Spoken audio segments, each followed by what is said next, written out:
बिस्मिल्लाहिर्रहमानिर्रहीम। अस्सलाम वालेकुम स्टूडेंट्स, मैं हूं मोहम्मद लुकमान और आप लोगों से मुखातिब हूं बायोलॉजी लर्नर से। आज की इस वीडियो में हम बात करेंगे क्लोरोफिल पिगमेंट्स या जो फोटोसिंथेटिक पिगमेंट्स है उसको हम इंशाल्लाह डिटेल के साथ डिस्कस करेंगे। तो चलिए चलते हैं टॉपिक की तरफ। अच्छा स्टूडेंट्स, कल की लेक्चर में हमने क्लोरोफिल्स के बारे में डिस्कशन किया था और क्लोरोफिल में आप लोगों को ये भी बताया था कि जो थैलेकॉइड मेम्ब्रेन होता है उसी मेम्ब्रेन पे ये क्लोरोफिल मॉलिक्यूल्स मौजूद होते हैं। अब क्लोरोफिल मॉलिक्यूल जो है मोस्टली रेड और जो ब्लू लाइट होता है सनलाइट में तो वो एब्जॉर्ब करता रहता है, ग्रीन कलर जो वो रिफ्लेक्ट करता रहता है, जिसकी वजह से ये जितने भी प्लांट्स होते हैं तो वो आप लोग को ग्रीन ही नज़र आएंगे। ठीक है, तो मोस्टली ये हमारे पास रेड एंड ब्लू कलर जो है वो एब्जॉर्ब करेगा और ग्रीन कलर रिफ्लेक्ट करेगा, जिसकी रिफ्लेक्शन की वजह से जितने भी प्लांट्स होते हैं वो हमें ग्रीन ही नज़र आते हैं। ठीक है, क्लोरोफिल के जो मॉलिक्यूल्स होते हैं डिफरेंट टाइप्स के, तो इसमें कुछ types specially chlorophyll A, B और सी, डी, ई वगैरह और बैक्टीरियो क्लोरोफिल, ये हमारे पास एक कम्प्लेक्स ऑर्गेनिक कंपाउंड है और इनके स्ट्रक्चर के लिहाज से इसको जो है डिफ्रेंशिएट किया गया है एक दूसरे से। तो इसमें हम chlorophyll A, B, C, D और बैक्टीरियो क्लोरोफिल सारे के सारे डिस्कस करेंगे। तो ये एक ऑर्गेनिक कंपाउंड है जिसमें हमारे पास कार्बन, हाइड्रोजन वगैरह के मॉलिक्यूल्स पाए जाते हैं। ठीक है, तो चलिए चलते हैं इसके जो डिफरेंट स्ट्रक्चर्स है वो भी डिस्कस कर लेते हैं। यहाँ पर आप लोग को बताया गया है कि जो फोटोसिंथेटिक प्रोकैरियोट्स होते हैं, फोटोसिंथेटिक प्रोकैरियोट्स स्पेशली जो साइनोबैक्टीरिया होती है, तो इसमें इस तरह के फोटोसिंथेटिक मेम्ब्रेन मौजूद नहीं होते, बल्कि वहाँ पर कुछ खास किस्म के अनस्टेक मेम्ब्रेन पाए जाते हैं। उसी अनस्टेक मेम्ब्रेन में स्पेशल टाइप ऑफ क्लोरोफिल जो है उसी थैलेकॉइड मेम्ब्रेन पे वो अटैच हुए होते हैं। ठीक है, क्लोरोफिल जो है वो अटैच होती है उसी मेम्ब्रेन पे। ठीक है, उसमें क्लोरोप्लास्ट वगैरह नहीं पाए जाते। क्लोरोप्लास्ट का स्ट्रक्चर मैंने कल डिटेल में जो प्रीवियस लेक्चर में मैंने आप लोग को डिटेल में समझाया था, तो आप लोग देख सकते हैं इसमें स्ट्रोमा, ग्रेना, थैलेकॉइड वगैरह वगैरह। अगर अभी भी आप लोग को इसमें इशू है, आप लोग नहीं समझते इसी डिफरेंट टाइप्स पे तो या इसके जो डिफरेंट पार्ट्स है, तो फिर आप लोग बता दीजिए मुझे, मैं इंशाल्लाह दोबारा एक्सप्लेन कर दूंगा। और क्लोरोफिल मॉलिक्यूल जो कि इससे प्रीवियस स्लाइड में मैंने आप लोग को बता दिया है कि ये हमारे पास ऑर्गेनिक कम्प्लेक्स मॉलिक्यूल्स होते हैं और ये प्राइमरी पिगमेंट्स होते हैं और ये क्लोरोफिल स्पेशली जितने भी होते हैं ये प्लांट्स के अंदर मेनली मौजूद होते हैं, जिसकी वजह से ये क्लोरोफिल वगैरह परफॉर्म करते रहते हैं। और ये भी मैंने आप लोगों को बता दिया है कि येलो मोस्टली जो क्लोरीन होता है ना, वो येलो और ब्लू वेवलेंथ ऑफ लाइट जो है वो एब्जॉर्ब करता रहता है। मोस्टली जो क्लोरोफिल वगैरह होते हैं तो वो रेड एंड ब्लू लाइट जो एब्जॉर्ब करता रहता है और मोस्टली ये क्या करेगा, ये रिफ्लेक्ट करेगा ग्रीन लाइट को, ताकि वो जो प्लांट्स वगैरह होते हैं ना वो एब्जॉर्ब ही नहीं करते इसी ग्रीन लाइट को, इसी वजह से वो हमें ग्रीन ही नज़र आते हैं। Bye reflection of green light वो हमें ग्रीन ही नज़र आ रहे होते हैं। तो जितने भी ऑन द अर्थ सरफेस पे प्लांट्स मौजूद है, इसके अलावा जो एलजी वगैरह है, ग्रीन एलजी स्पेशली, उसमें दो तरह के क्लोरोफिल जो है मौजूद होते हैं। ठीक है, उसमें क्लोरोफिल ए और बी, ये आप लोगों को याद होना चाहिए। ठीक है, कि जितने भी प्लांट्स होते हैं उसमें क्लोरोफिल ए और एलजी वगैरह में क्लोरोफिल ए और बी ये तो लाजमी ही होंगे, बाकी अगर हो या ना हो लेकिन ए और बी ये लाजमी होंगे। कैलप्स जो है ये हमारे पास एलजी की एक किस्म है जो कि लॉन्गेस्ट एलजी होती है, जिसको हम कैल्प्स कहते हैं। इसके अलावा कुछ फोटोसिंथेटिक हेट्रोकॉन्स का मतलब प्रोटेस्ट वगैरह, प्रोटेस्ट और एलजी कुछ ऐसे हमारे पास स्पेशली कैल्प्स। ठीक है, सबसे लार्जेस्ट हमारे पास एलजी है, तो इसमें क्लोरोफिल सी पाई जाती है। अब क्लोरोफिल जो है is a fuel of photosynthesis काम कर रहे होते हैं। अगर क्लोरोफिल होगा तो फोटोसिंथेसिस होगी, जिस तरह हमारे गाड़ी में अगर सीएनजी और पेट्रोल वगैरह होगी तभी वो आगे चल पाएगी, वरना नहीं। तो इस तरीके से अगर क्लोरोफिल होगी तो प्लांट के अंदर फोटोसिंथेसिस का अमल परफॉर्म होता रहेगा, वरना नहीं। क्लोरोफिल की जो स्ट्रक्चर है वो भी आप लोग साइड पे देख सकते हैं।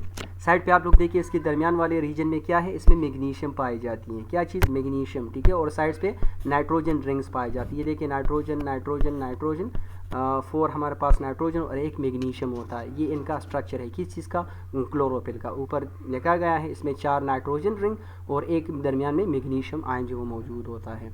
ये हमारे हीमोग्लोबिन से थोड़ा डिफरेंट होता है, क्योंकि हीमोग्लोबिन में हमारे पास आयरन दरमियान में और नाइट्रोजन जो वो साइड्स पे मौजूद होते हैं। इस तरह इससे पहले वाले स्लाइड में मैंने आप लोगों को समझा दिया है कि क्लोरोफिल ए और बी ये तो लाजमी प्लांट्स और ग्रीन एलजी के अंदर मौजूद होगी। क्लोरोफिल सी जो है ये कैल्प्स और कुछ जो प्रोटेस्ट के कुछ स्पीशीज़ है उसमें हमारे पास क्लोरोफिल सी पाई जाती है। अब इसी स्लाइड में आप लोगों को दिखाया गया है कि क्लोरोफिल के तकरीबन टोटल जो है वो 5 डिफरेंट टाइप्स होते हैं। कितने? 5 टाइप्स। उसमें हमारे पास ए, बी, सी, डी और प्लस रिलेटेड मॉलिक्यूल प्रोकैरियोट्स में पाए जाते हैं, जिसको हम बैक्टीरियो क्लोरोफिल कहते हैं। मतलब स्पेशली इसमें हमारे पास कौन कौन से टाइप्स हैं जो आप लोगों को यहाँ पर दिखाए गए हैं? Chlorophyll A, B, C, D और इसके अलावा बैक्टीरियो क्लोरोफिल, जो भी क्लोरोफिल मालिक्यूल की तरह ही होती है, ठीक है। अब इसमें मोस्ट इंपॉर्टेंट फोटोसिंथेटिक पिगमेंट जो है वो क्लोरोफिल ए और क्लोरोफिल बी है, जो कि ऑलरेडी मैं आप लोगों को बता चुका हूँ कि ये प्लांट्स के अंदर, ठीक है, जितने भी प्लांट्स है और एल्गी है उनमें क्लोरोफिल ए और क्लोरोफिल बी ये लाजमी मौजूद होगी। इसके अलावा ये क्या है, मेन फोटोसिंथेटिक पिगमेंट है, यानी फोटोसिंथेटिक जो है या फोटोसिंथेसिस जो है जो अमल है वो इसी दो पिगमेंट्स के थ्रू ही परफॉर्म होगी। मोस्टली हमारे पास जो क्लोरोफिल होते हैं तो वो ब्लू एंड रेड कलर जो वो एब्जॉर्ब करता रहेगा, chlorophyll molecule mostly blue and, और ये भी मैंने आप लोगों को बता दिया है कि ग्रीन कलर को रिफ्लेक्ट करेगा, इसी वजह से प्लांट जितने भी होंगे वो हमें ग्रीन ही नजर आएंगे। क्लोरोफिल मॉलिक्यूल के हमारे पास दो ही रीजन होते हैं, एक इसमें हेड होता है, ठीक है, ये इसका हेड है जिसमें मैग्नीशियम और नाइट्रोजन जो है वो मौजूद होती है। इसके अलावा इसकी ये देखिए, ये इसकी टेल है जिसको हम कहते हैं हाइड्रोफोबिक टेल। हाइड्रोफोबिक का मतलब वाटर फियरिंग, वाटर से ये हैड कर रहा होता है। और ये हमारे पास पोरफायरिन रिंग्स हैं, पोरफायरिन रिंग्स ये देखिए ये रिंग फॉर्म में है, देखिए ये एक नाइट्रोजन, चलिए सॉरी ये मैं थोड़ा सा इसी कलर से कर लेता हूँ, ये एक नाइट्रोजन है, ये दूसरा नाइट्रोजन है, ये तीसरा है, ये चौथा है, और दरमियान में इसमें क्या है, मैग्नीशियम मौजूद है। तो ये इन सब को हम क्या कहते हैं, पोरफायरिन रिंग कहते हैं। ये एक रिंग बनाता है ना, ये इसको हम कहते हैं पोरफायरिन रिंग इसको हम कहते हैं। और ये मोस्टली जो पोरफायरिन रिंग है इसमें मैग्नीशियम प्लस नाइट्रोजन के जो रिंग्स है वो मौजूद होते हैं। क्लोरोफिल मॉलिक्यूल की जो हेड है, हेड ये बाहर की तरफ होता है, और ये जो टेल है इसकी तो ये अंदर थैलेकॉइड मेम्ब्रेन के अंदर ही होती है, लेकिन लाइट मोस्टली इसी हमारे पास जो पोरफायरिन रिंग है ये लाइट को एब्जॉर्ब करते रहेंगे, ठीक है। ये थैलेकॉइड मेम्ब्रेन के ऊपर और इसकी जो टेल है वो थैलेकॉइड मेम्ब्रेन के अंदर इंसर्टेड फॉर्म में होती है, ठीक है। आप लोगों के कोर्स में दो ही चीज़ें जो है वो डिस्कस की, एक पोरफायरिन रिंग है, दूसरा जो पायरोल रिंग है। आप लोग इसी स्ट्रक्चर में देखिए, ये नाइट्रोजन के जो रिंग्स होते हैं ना, ये एक रिंग है, ये दूसरा है, ये तीसरा, ये चौथा, ये चार रिंग जो है इसको हम क्या कहेंगे, इसी रिंग को, नाइट्रोजन की रिंग को हम कहते हैं पायरोल रिंग। अब जब ये चार पायरोल रिंग इकट्ठे हो जाते हैं तो इन सब रिंग को एक राउंडेड शेप जो है वो बना देता है, तो इसको हम पोरफायरिन कहते हैं। तो ये देखिए, ये नाइट्रोजन का एक रिंग, ये दूसरा, तो ये हमारे पास पायरोल रिंग है। अब ये चार पायरोल रिंग जब एक रिंग शेप में जो है इकट्ठे हो जाते हैं तो इसको हम पोरफायरिन रिंग कहते हैं। अभी हमने यहाँ पर ये डिस्कशन की है कि हमारे पास जो क्लोरोफिल ए है और क्लोरोफिल बी है, इनमें मेन डिफरेंस ये होगी कि क्लोरोफिल ए में हमारे पास कौन सा फंक्शनल ग्रुप होगा, क्लोरोफिल ए में हमारे पास मिथाइल ग्रुप होगा CH3, और क्लोरोफिल बी में हमारे पास कार्बोनाइल ग्रुप होगा CHO, ठीक है। अब इनकी जो एम्पिरिकल फार्मूला है क्लोरोफिल ए और बी का वो भी थोड़ा सा डिफरेंट है। इसमें कार्बन दोनों में 55 है, हाइड्रोजन हमारे पास क्लोरोफिल ए में 72 है और क्लोरोफिल बी में 70 है। इसके अलावा ऑक्सीजन जो है वो क्लोरोफिल ए में 5 है और क्लोरोफिल बी में 6 है। इसके अलावा नाइट्रोजन दोनों में मौजूद है, मैग्नीशियम दोनों में 4 होते हैं। नाइट्रोजन तो आप लोगों ने देख लिया कि यहाँ पर मैग्नीशियम 1, ठीक है, और नाइट्रोजन जो 5 होते हैं, ठीक है, मैग्नीशियम 4 और नाइट्रोजन एक में 5 और एक में 6। बस ये थोड़ा बहुत इसमें डिफरेंस है, बाकी सारे मालिक्यूल जो है तकरीबन एक ही जैसे होते हैं। इसमें एक हेड होता है और एक इसकी टेल होती है। टेल जो है वो थैलेकॉइड मेम्ब्रेन के अंदर होती है और हेड जो है वो थैलेकॉइड मेम्ब्रेन के ऊपर ही मौजूद होता है, जिसकी वजह से ये लाइट को एब्जॉर्ब करता रहता है और फोटोसिंथेसिस के अमल को परफॉर्म करता रहता है। तो क्लोरोफिल के बाद आप लोग के रूप में है कैरोटीनॉइड पिगमेंट। तो कैरोटीनॉइड जो है इसको मोस्टली इसमें हमारे पास कैरोटीन, ज़ेंथोफिल, ठीक है, और कुछ येलो पिगमेंट्स होते हैं, कुछ ऑरेंज पिगमेंट्स होते हैं, कुछ ब्राउन होते हैं, कुछ रेड होते हैं। अब कैरोटीनॉइड के जो है इसके दो ही रोल होते हैं प्लांट के अंदर, ठीक है, 2 इंपॉर्टेंट रोल ये प्ले कर रहे होते हैं। एक तो ये लाइट एब्जॉर्ब करता रहता है, दूसरी जो है ये लाइट एनर्जी को क्लोरोफिल ए और बी वगैरह में ट्रांसफ़र करता रहता है। मतलब ये इसको हम एक्सेसरी पिगमेंट भी कहते हैं, एंटेना पिगमेंट भी कहते हैं, क्योंकि ये मोस्टली लाइट को तो एब्जॉर्ब करेगा लेकिन ये खुद ही उसी अमल को उसी तरीके से परफॉर्म नहीं कर पाएगा जिस तरह क्लोरोफिल ए और बी जो है वो परफॉर्म करता रहता है। तो ये एक्सेसरी पिगमेंट या एज एंटेना पिगमेंट ये काम कर रहे होते हैं, ठीक है। लाइट को भी एब्जॉर्ब करता है, इसके अलावा उसको आगे भी प्रोवाइड कर रहे होते हैं। इसके कलर्स भी डिफरेंट होते हैं। क्लोरोफिल जो है उनका कलर मोस्टली ग्रीन कलर की होता है, क्लोरोफिल ए बी वगैरह वगैरह, ठीक है, लेकिन इनके जो कलर्स हैं वो भी डिफरेंट ही होते हैं। अब ये पिगमेंट्स आप लोग देखें तो इसमें डिफरेंट कलर्स पाए जाते हैं, रेड, ऑरेंज, येलो। ये आप लोग कैरेट्स में और बनानाज वगैरह, ये टोमेटो वगैरह में आप लोग देख सकते हैं। ये एक्सेसरी पिगमेंट भी काम कर रहे होते हैं प्लांट के अंदर। एक्सेसरी पिगमेंट का मतलब ये कि लाइट को एब्जॉर्ब करके किसी दूसरे मतलब यानी क्लोरोफिल ए और बी वगैरह को आगे प्रोवाइड करता रहता है। इसके अलावा इसका एग्जांपल जो है कैरोटीन, जो कि कैरेट में मौजूद होती है, ठीक है, कैरेट में कैरोटीन। ल्यूटीन जो है इसका ये हमारे पास येलो पिगमेंट्स होते हैं, और ये फ्रूट्स एंड वेजिटेबल जो येलो किस्म के फ्रूट और वेजिटेबल है ये उसमें पाई जाती है। लाइकोपीन ये भी हमारे पास कैरोटीनॉइड पिगमेंट्स है, और इसका जो कलर है वो रेड होता है, और ये मोस्टली टोमेटो या जो दूसरे रेड कलर के जो मिर्च वगैरह है, मिर्ची वगैरह, उसमें ये पाई जाती है। कैरोटीनॉइड पिगमेंट जो डिफरेंट्स होते हैं, हर एक प्लांट्स या हर एक जो फ्रूट्स होते हैं उसमें डिफरेंट कलर जो प्रोवाइड करता है। जिस तरह लाइकोपीन जो है वो टोमेटो के अंदर, इस तरीके से जेंटीन जो है ये कॉर्न सीड के अंदर येलो किस्म का कलर प्रोड्यूस करेगा, ऑरेंज कलर जो बीटा कैरोटीन प्रोड्यूस करता रहता है। इसके अलावा ये क्या करेगा, advertisement of attraction of animal, different colour ये प्रोड्यूस करते हैं ताकि ये जो इंसेक्ट्स ये अट्रैक्ट हों और पोलिनेशन वगैरह जो है या सीड डिस्पर्जन जो है उसी ऑर्गेनिज्म की का। यहाँ पर आप लोगों को बताया गया है इसी स्लाइड में कि ये जो कैरोटीनॉइड पिगमेंट है ये तो लाइट को भी कैप्चर कर रहा होता है। इसके अलावा जो सन से जो लाइट आ रही होती है तो सब की सब लाइट वो तो बहुत ह्यूज अमाउंट में वो लाइट होती है, लेकिन वो सारा जो है वो क्लोरोफिल वो एब्जॉर्ब नहीं कर पाएगा, या फोटोसिंथेटिक मशीनरी वो ख़राब ही कर देता है, उसको डैमेज ही कर देता है। तो कैरोटीनॉइड पिगमेंट उसी क्लोरोफिल मॉलिक्यूल या उसी फोटोसिंथेटिक मशीनरी के इर्द गिर्द मौजूद होते हैं, जिसकी वजह से जो एक्सेसिव एनर्जी होती है या जो बहुत तेज़ जो शुआएँ होते हैं सूरज के वो करते रहते हैं, एब्जॉर्ब करते रहते हैं, तो उसको आगे जो क्लोरोप्लास्ट या जो क्लोरोप्लास्ट के अंदर तो ये सारे पिगमेंट्स होते हैं, बाकी सारे जो फोटोसिस्टम्स है उसको आगे प्रोवाइड करते रहते हैं। मतलब है कि किसी भी डिस्टर्बेंस से हमारे जो फोटोसिंथेटिक मशीन है उसको बचाते रहते हैं, ज़्यादा जो तेज़ शुआएँ होते हैं, क्योंकि क्लोरोफिल मॉलिक्यूल बहुत तेज़ शुआओं से ख़राब भी हो सकती है, जिसकी वजह से ये क्लोरोफिल मॉलिक्यूल कैरोटीनॉइड पिगमेंट जो उसी क्लोरोफिल मॉलिक्यूल को जो है वो उसको बिल्कुल इसी डैमेज वगैरह से बचाते रहते हैं। ये जो टॉपिक है ये आप लोग के बुक में है कि absorption spectra of chlorophylls and carotenoid, different wavelength of light जो कैरोटीनॉइड और क्लोरोफिल मॉलिक्यूल जो एब्जॉर्ब करते रहते हैं, तो वो भी यहाँ पर मौजूद है। आप लोग देख सकते हैं कि फोटोसिंथेसिस जो है सन एनर्जी को केमिकल एनर्जी में कन्वर्ट करता रहता है। ये तो हम स्टार्ट से ही पढ़ रहे हैं कि जो लाइट एनर्जी है वो उसको प्लांट जो है वो केमिकल एनर्जी में कन्वर्ट करता रहता है, या जितने भी फोटोसिंथेटिक ऑर्गेनिज्म है, और डिफरेंट वेवलेंथ ऑफ लाइट जो है वो सनलाइट से आ रही होती है, ठीक है। लेकिन सारी जो वेवलेंथ ऑफ लाइट है वो यूज़ नहीं होगी फोटोसिंथेसिस के अंदर, ठीक है। कुछ ऐसे होते हैं फोटोसिंथेटिक ऑर्गेनिज्म कि वो कुछ लाइट जो है वो एब्जॉर्ब कर लेते हैं, या उसमें जो मॉलिक्यूल्स होते हैं फोटोसिंथेटिक मॉलिक्यूल उसी पिगमेंट से कुछ वेवलेंथ ऑफ लाइट एब्जॉर्ब होती है, कुछ एब्जॉर्ब नहीं होती। जो लाइट एब्जॉर्ब होती हैं तो उसी लाइट को हम विजिबल लाइट कहते हैं, और जितने भी एब्जॉर्ब नहीं होते वो दोबारा रिफ्लेक्ट हो जाते हैं। सिंपल सी बात है। जो लाइट क्लोरोफिल मॉलिक्यूल एब्जॉर्ब करते रहते हैं, जो स्पेक्ट्रम एब्जॉर्ब होती है उसको हम कहते हैं एब्जॉर्प्शन स्पेक्ट्रम। डायग्राम वहाँ पर है, अभी मैं आप लोगों को दिखाऊंगा। इसमें हमारे पास जो एब्जॉर्प्शन स्पेक्ट्रम है ये हमारे पास तकरीबन 3 फोटोसिंथेटिक पिगमेंट, हम अभी देखेंगे इसमें कितने wavelength of light different wavelength of light absorb होते रहते हैं।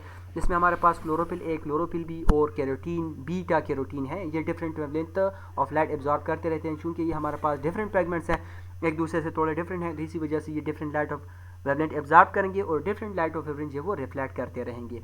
और वो चीज़ जो कलर ये रिफ्लेक्ट करेगा तो ये पिगमेंट वो हमें उसी तरीके से वो नज़र आएंगे, मतलब उसी कलर का वो हमें नज़र आएंगे, ठीक है। जिस तरह प्लांट वो हमें ग्रीन ही नज़र आ रहे होते हैं, क्यों? क्योंकि क्लोरोफिल ए और बी मॉलिक्यूल जो है वो ग्रीन कलर को रिफ्लेक्ट कर रहे होते हैं, तो इसी रिफ्लेक्शन की वजह से वो प्लांट के जो पत्ते होते हैं या उनके जो डिफरेंट पार्ट्स होते हैं जिसमें क्लोरोफिल मॉलिक्यूल मौजूद होते हैं या क्लोरोप्लास्ट उसी के सेल के अंदर मौजूद होते हैं, तो वो हमें ग्रीन ही नज़र आ रहे होते हैं by the reflection of green light. Once again मैं आप लोगों को बता दूं कि हर एक ऑर्गेनिज्म में लाजमी नहीं है कि उनमें फोटोसिंथेटिक पिगमेंट सारों में एक ही जैसे हों, डिफरेंट पिगमेंट्स होते हैं और डिफरेंट वेवलेंथ ऑफ लाइट भी एब्जॉर्ब करते रहते हैं। जिस तरह हमारे पास प्लांट्स के अंदर कुछ खास किस्म के पिगमेंट्स लाइक क्लोरोफिल और कैरोटीनॉइड्स होते हैं। अब इनमें आप लोग देखिए एब्जॉर्प्शन स्पेक्ट्रम, यहाँ पर आप लोग को एक की चार्ट जो है वो दिया गया है। क्लोरोफिल ए मॉलिक्यूल ये जो डार्कर लाइन या जो कंप्लीट लाइन है ये हमारे पास क्लोरोफिल ए है। ये जो बड़े बड़े डार्ट्स है तो ये हमारे पास क्लोरोफिल भी है, इसी स्लाइड पे आप लोग देख सकते हैं। और बीटा कैरोटीन जो है ये छोटे छोटे जो डार्ट्स हैं ये हमारे पास मौजूद है। आप लोग यहाँ पर अभी देख सकते हैं कि डिफरेंट वेवलेंथ ऑफ लाइट यहाँ पर एब्जॉर्ब देखिए 400 से लेकर तकरीबन ये 500 प्लस जो है ये क्लोरोफिल ए ज़्यादा मकदार में ये ब्लू कलर जो है एब्जॉर्ब करेगा, रेड कलर जो है वो यहाँ से यहाँ तक, ठीक है। ये डिफरेंट पिगमेंट्स और डिफरेंट कलर जो वो एब्जॉर्ब करते रहते हैं। इस तरीके से अगर आप लोग यहाँ पर देखें तो ये ब्लू लाइट, ये वायलेट, इसको हम वायलेट कहते हैं, तो यहाँ तक जो है ये क्लोरोफिल बी मॉलिक्यूल एब्जॉर्ब करते रहते हैं। इसके अलावा यहाँ से लेकर यहाँ तक ये chlorophyll B molecule red colour absorb करता रहता है। तो डिफरेंट पिगमेंट्स हैं और डिफरेंट वेवलेंथ ऑफ लाइट जो वो एब्जॉर्ब करते रहते हैं। ब्लू भी है ज़्यादातर, ये मैंने इससे पहले भी आप लोगों को बताया कि ब्लू कलर और रेड कलर ये ज़्यादा मकदार में एब्जॉर्ब होते रहते हैं, ठीक है। तो ये ब्लू कलर भी आप लोग देख, यहाँ पर भी ये कलर की एब्जॉर्प्शन जो है वो पीक पे है, और यहाँ पर भी कलर की एब्जॉर्प्शन जो है वो पीक पे है, और तीनों डिफरेंट जो है। यहाँ पर आप लोग देख सकते हैं तो येलो कलर जो है वो बिल्कुल भी जो है वो एब्जॉर्ब नहीं हो रहा। ग्रीन कलर देखें तो ग्रीन कलर भी एब्जॉर्ब नहीं हो रहा, ठीक है। ग्रीन कलर रिफ्लेक्ट हो रहा है, इसी वजह से वो जो पत्ते होते हैं वो हमें ग्रीन ही नज़र आ रहे होते हैं। इसके अलावा बस सिर्फ ये दो ही रीजन है, आप लोग देख सकते हैं ब्लू और रेड कलर, ये ज़्यादा मिकदार में एब्जॉर्ब हो रहे होते हैं। लाइट स्पेक्ट्रम में भी आप लोग को ये बताया गया है कि जो एब्जॉर्प्शन स्पेक्ट्रम या एक्शन स्पेक्ट्रम है, इसमें हमारे पास फोटोसिंथेटिक के जो पिगमेंट्स होते हैं ये ब्लू और रेड कलर ज़्यादा एब्जॉर्ब करेंगे। इसी चार्ट में भी आप लोग देख सकते हैं, ये देखिए ये ब्लू और ये रेड कलर ज़्यादा एब्जॉर्ब हो रहे हैं as compare to green and yellow, क्योंकि वो कलर जो वो एब्जॉर्ब ही नहीं हो रहे हैं, ठीक है। तो एज़ कम्पेयर टू ग्रीन और येलो ये ब्लू और रेड ज़्यादा ही एब्जॉर्ब होगा, क्लोरोफिल ए और बी मॉलिक्यूल इसको एब्जॉर्ब करते रहेंगे। आप लोग की बुक में भी ये बताया गया है कि मोस्टली हमारे पास क्लोरोफिल और केटानाइड पिगमेंट है, क्लोरोफिल ए और बी मॉलिक्यूल जो है वो 400 नैनोमीटर से 460 नैनोमीटर, 400 से लेकर 460 तक ही एब्जॉर्ब करता रहता है। इसके अलावा जो रेड पार्ट है तो वो 630 से लेकर 660 नैनोमीटर तक का लाइट जो है वो एब्जॉर्ब करता रहता है। इसके अलावा बोथ क्लोरोफिल ए और बी जो है वो डिफरेंट हो सकते हैं एक दूसरे से, ठीक है। और इसके पीक्स भी आप लोग देख सकते हैं कि ये किसी न किसी हद तक ये एक दूसरे से थोड़े बहुत डिफरेंट हो सकते हैं, क्योंकि इसमें जो एम्पेरिकल फार्मूला है वो भी एक दूसरे का जो है वो थोड़ा डिफरेंट है। तो यहाँ पर आप लोगों को 3 पिगमेंट्स दिखाए गए हैं, और तीनों पिगमेंट जो है वो डिफरेंट वेवलेंथ ऑफ लाइट जो है वो एब्जॉर्ब करते रहते हैं। अब केराटिनॉइड पिगमेंट की बात हो रही है तो 430 से लेकर, आप लोग की बुक में है कि 430 से लेकर 430 से, ये 430 है, 430 से लेकर 470, तो 430 से लेकर 470 ये इसी रीजन में ये 430 से लेकर 470 नैनोमीटर तक लाइट जो वो एब्जॉर्ब करते रहते हैं, और फिर क्लोरोफिल ए मॉलिक्यूल को उसको ट्रांसफ़र करते रहते हैं। मतलब ये कि ये मोस्टली हमारे पास खुद ब खुद ये लाइट तो एब्जॉर्ब करेगा ही, लेकिन फिर ये क्लोरोफिल ए मॉलिक्यूल की ये जो लाइट एनर्जी होती है ना, ये क्लोरोफिल ए मॉलिक्यूल को आगे ट्रांसफ़र कर देते हैं। हमें किस तरह मालूम होगा कि कौन सा वेवलेंथ ऑफ लाइट ज़्यादा एब्जॉर्ब हो रहा है कहीं पर कम? ये पिगमेंट्स असल में हम इसको एक्सट्रैक्ट कर लेते हैं, ले लेते हैं, ग्राइंडिंग करते हैं, और फिर ये टू सेंट्रीफिकेशन इसी पिगमेंट्स को या इसी मॉलिक्यूल्स को हम निकाल लेते हैं उसी सेल से। निकालने के बाद फिर हम इसको एक सोल्यूशन में डाल देते हैं, और फिर मैंने आप लोग को समझाया था एक मशीन का, ठीक है, टेक्निक्स में हमने पढ़ा भी था, स्पेक्ट्रोफोटोमीटर। तो उसी सोल्यूशन से हम लाइट को पास कर देते हैं स्पेक्ट्रोफोटोमीटर में। जब उसमें हम लाइट से पास कर देते हैं तो मतलब हम पूरा जो लाइट है उसको अप्लाई कर देते हैं उसी सोल्यूशन पे। अब जितना लाइट जो है वो एब्जॉर्ब कर सकेगा वो एब्जॉर्ब कर लेगा, बाकी जो रह जाता है तो वो वहाँ पर एक डिटेक्टर लगा हुआ होता है, उसी डिटेक्टर से वो जो लाइट है उससे पास हो जाएगी। डिटेक्टर से पास होने के बाद हमें वो मालूम ही हो जाएगा कि इतनी वेवलेंथ ऑफ लाइट हमने अप्लाई की थी और इतनी वेवलेंथ ऑफ लाइट अब यहाँ पर रहती है, इतनी जो है वो एब्जॉर्ब हो चुकी है। तो डिफरेंट वेवलेंथ ऑफ लाइट किस तरह एब्जॉर्ब होगी, कुछ सोल्यूशन में हम क्लोरोफिल ए डालेंगे, कुछ में क्लोरोफिल बी डालेंगे, कुछ में बीटा कैरोटीन डालेंगे, और ये इन सारों पे सेम वेवलेंथ ऑफ लाइट जो हम मतलब उस पर अप्लाई करेंगे। और जब भी उससे लाइट पास होगी उसी सोल्यूशन से, तो वहाँ पर डिटेक्टर हमें ये बताएगा कि इसने इतनी वेवलेंथ ऑफ लाइट है वो एब्जॉर्ब की है, इसने इतनी एब्जॉर्ब की है, और इसी बीटा कैरोटीन ने इतनी एब्जॉर्ब की है। तो इसी तरीके से हमें ये पता चल जाता है कि कितनी वेवलेंथ ऑफ लाइट कौन सा पिगमेंट जो है वो रिसीव कर पाता है। अगर स्पेक्ट्रोफोटोमीटर अभी भी उसी टेक्निक पर आप लोग नहीं समझें तो फिर मुझे बता दीजिएगा, फिर मैं इंशाल्लाह आप लोग को डिटेल के साथ समझा दूंगा उस पर भी, ठीक है। लेकिन मैंने पढ़ाया भी है आप लोग को, जो टेक्निक्स हम पढ़ रहे थे उसी टाइम मैंने आप लोग को उसी पे समझाया था। इससे पहले भी मैंने आप लोग को बता दिया था कि अगर वेवलेंथ ऑफ लाइट आएगी डिफरेंट वेवलेंथ ऑफ लाइट, तो वो तो क्लोरोफिल मॉलिक्यूल एब्जॉर्ब करेंगे, लेकिन सारा जो लाइट है वो केमिकल एनर्जी में कन्वर्ट नहीं होगा। कुछ जो है वो हीट में कन्वर्ट होगी, कुछ जो है वो मतलब वेस्ट हो जाएगी, और कुछ जो है वो केमिकल जो एनर्जी होती है या जो केमिकल कंपाउंड है उसमें कन्वर्ट होगी, यानी ग्लूकोज वगैरह बनेंगे। सारी जो लाइट होती है तो वो केमिकल एनर्जी में कन्वर्ट नहीं होगी। कि जब फोटोसिंथेसिस प्रोसेस होगा तो वो क्या करेंगे, वो ऑक्सीजन मॉलिक्यूल को भी प्रोड्यूस करेंगे, ठीक है। फोटोसिंथेसिस प्रोसेस होगा तो ऑक्सीजन भी प्रोड्यूस होगी।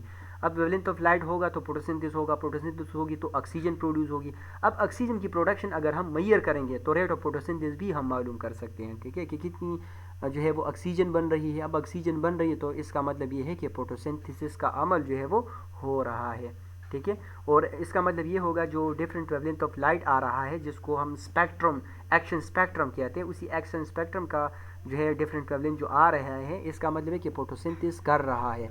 जो डिफरेंट वेवलेंथ जो लाइट आ रही है, तो इसका मतलब है कि ये फोटोसिंथेसिस का अमल परफॉर्म कर रहा है। मोस्टली फोटोसिंथेसिस के अमल में ये दो ही लाइट यानी ब्लू और रेड ज़्यादा मिकदार में इस्तेमाल होता रहेगा। बाकी जितने भी लाइट्स होंगे या डिफरेंट कलर्स होंगे तो वो रिफ्लेक्ट होंगे, वेस्ट होंगे। सिर्फ ये दो कलर्स फोटोसिंथेसिस के अमल में ज़्यादा इस्तेमाल होते हैं। क्लोरोफिल भी मोस्टली ये ज़्यादा ऑब्जर्व करेंगे। और जो हमारे पास क्लोरोफिल कैरोटीनॉइड पिगमेंट है तो ये 430 और 470 तक ये जो वेवलेंथ ऑफ लाइट है वो ऑब्जर्व करता रहता है। ठीक है, उम्मीद करता हूँ स्टूडेंट्स कि आप लोग को ये लेक्चर पसंद आया हुआ होगा और हर एक टॉपिक या हर एक पॉइंट बिल्कुल क्लियर ही होगा। अगर इसके बाद भी आप लोग के माइंड में कोई भी प्रॉब्लम हो तो कमेंट सेक्शन में आप लोग ज़रूर पूछ लीजिएगा। इंशाल्लाह मैं दोबारा भी आप लोगों को समझा ही दूँगा। Thank you so much, thank you, अल्लाह हाफिज़।